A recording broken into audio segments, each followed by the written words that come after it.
everyone. This is Bill Griffin. Welcome to Different Take Podcast. If you like this content, please subscribe, like, share, comment. Really appreciate you watching. One of the reasons that motivated me to start this podcast was I would see politicians and people in the media, when they discuss politics, change or try to distort the meaning of a word to promote the agenda that they're trying to promote. If I, for example, if I go into a restaurant and I order a hamburger, I pay for it. I don't say I'm investing in a hamburger unless I'm trying to make a joke.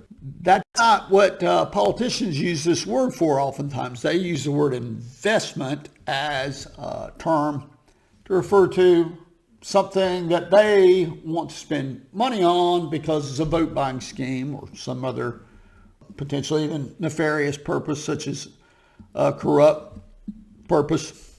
So I saw this clip of a CNN interview with a person named David Peisner, and he tried to redefine the word violence. And you might have seen this interview already. I know part of this interview was on Tucker Carlson, but Mr. Peisner was on CNN January 21st of this year, and this is referring to, or they were talking about the riots that took place in Atlanta that day. And this is, to give you some background, this is from Yahoo News. This is Atlanta Associated Press, January 21, a protest turned violent in downtown Atlanta Sunday night in the wake of the death of an environmental activist who was killed by authorities this week after officials said the 26-year-old shot a state trooper. Masked activists dressed in all black threw rocks and lit fireworks in front of a skyscraper that houses the Atlanta Police Foundation, shattering large glass windows. Then they lit a police cruiser on fire, smashed more windows, and vandalized walls with anti-police graffiti as stunned tourists scattered. David, are you surprised to see the violence that we have seen there tonight? What do you think? Well, I think that there's a real blurring of the lines in the use of the word violence. Is property destruction violence? To some people, it certainly is. Okay, yes. Property destruction is violence. Not to just some people. That's actually the definition of the word. The only people that could possibly think that property destruction is not violence are the people that are inclined to completely disregard commonplace dictionary definitions. This person, Mr. Peisner, claims he is a writer and seems to give his comments a lot of thought, but I think he knows what the definition of violence is, but he's trying to distort the word on purpose because he's on national television, although I don't know how big an audience CNN has. The definition for violence, according to Webster, it is a noun, the use of physical force so as to injure, abuse, damage, or destroy. So the use of physical force so as to, intent, that's what that means.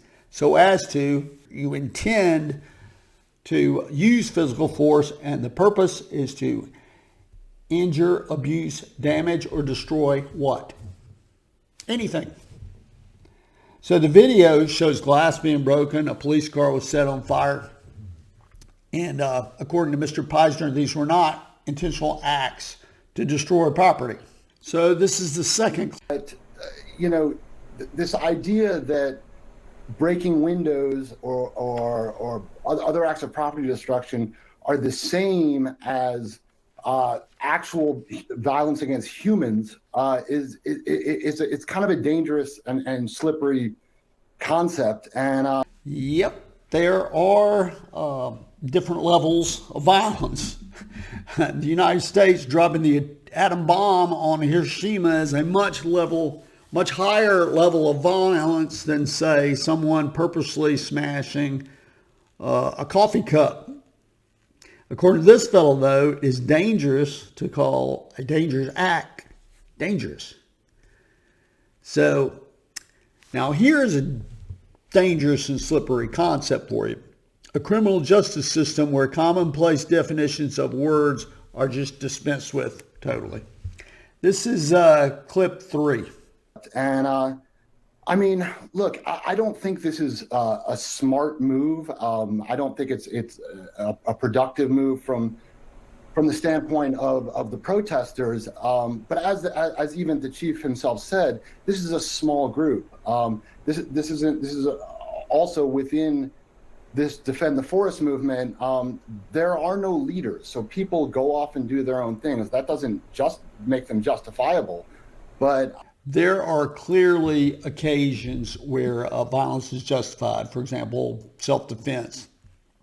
He never says that the rioters were not justified, and claiming that their actions were not violent easily leads anyone to the conclusion that he may believe their actions are justified. This is clip 4. But I do think that, you keep using these words, violent, violent, violent, violent, and it gives the impression, I mean, the only violence or the only acts of violence against people that I saw were actually police tackling protesters. Peisner is trying to pick his words carefully. The only acts of violence against people he saw were police tackling protesters. Property destruction, though, often injures or kills people. If a person sets a building on fire, often people die. These protesters, and the more accurate word, are arsonists or vandals, rioters, have no idea whether or not people could be harmed when they do these things. And I don't think they care whether they harm anyone, except for the fact that they might be put in legal jeopardy because it's a person that's harmed. Mr. Peisner, I think, he's far left. He sympathizes fully with the criminal activity, but instead of just saying that the violence is justified, he comes up with this idea that the definition of the word violence should just change, and that the media coverage is inaccurate by describing the violence for what it is, violence. So CNN has a long history of covering these types of riots, calling them protests and not talking about the very obvious things, such as who are these perpetrators? What are their true motivations? Why are they from out of state often? What are they doing in Georgia? Also, just because some of the rioters are not throwing bricks at windows or starting fires or looting does not mean these people are peaceful. Going out in a street that is meant for automobiles is not a peaceful act. People rely on these roads to get to hospitals for emergency medical care. They suck up police resources that could be utilized elsewhere, and just the sheer inconvenience. Disturbing the peace is not a peaceful thing. It's not a peaceful act. Additionally, if you're marching down the street that night, you have to know there's a high probability of violence going to occur, especially when you're looking around and seeing people covered head to toe in black clothing.